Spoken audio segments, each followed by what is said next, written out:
नमस्कार मित्रांनो, क्रिश अपडेट या यूट्यूब चॅनलवर तुमचं स्वागत आहे. तर मित्रांनो, देशात पेट्रोल आणि डिझेलसाठी पर्याय म्हणून CNG लॉन्च झालेली होते आणि CNG भरपूर लोकांनी वापरलेलं आहे, तुम्हाला माहीत असेलच. परंतु आता नवीन इंधन लॉन्च झालेलं आहे. तर E85 इंधन लॉन्च आहे आणि वाहन निर्मितीत होणार बदल आहेत आणि त्याविषयी आपण या व्हिडिओमध्ये माहिती पाहणार आहोत. तर मित्रांनो, तुम्ही जर पहिल्यांदा चॅनलवर आला असता तर चॅनलला सबस्क्राईब करायला विसरू नका.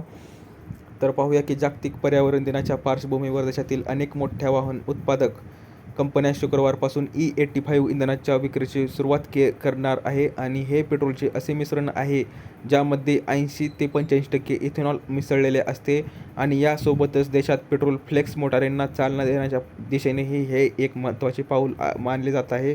सुरुवातीच्या टप्प्यात 50 पेट्रोल पंपावर त्याची उपलब्धता असेल आणि नंतर फ्लेक्स फ्यूल मोटारीची विक्री होणार. प्रमुख देश आपण पाहूया की ब्राझीलमध्ये जास्त त्याचा वापर होतो, नंतर Thailand, France, Canada, Sweden, America आणि आता भारतातसुद्धा ह्याची सुरुवात झालेली आहे.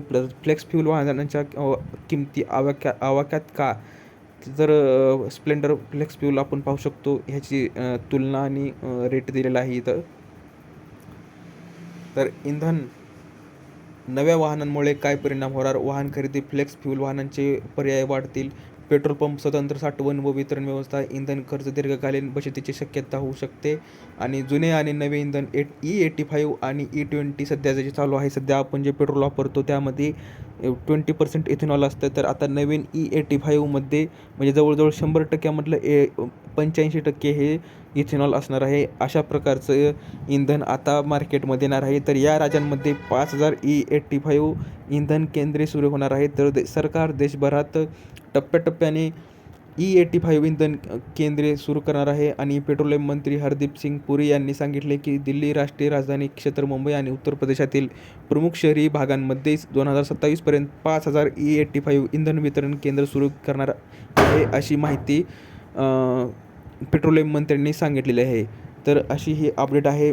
मित्रांनो, तुम्हाला E85 इंधनाबद्दल काय वाटतं तर तुम्ही कमेंटमध्ये सांगू शकता. दिलेली माहिती समजली, व्हिडिओला लाईक करा, जास्तीत जास्त शेअर करा आणि चॅनलला सबस्क्राईब करायला विसरू नका. तर भेटूया पुढच्या व्हिडिओमध्ये. तोपर्यंत धन्यवाद.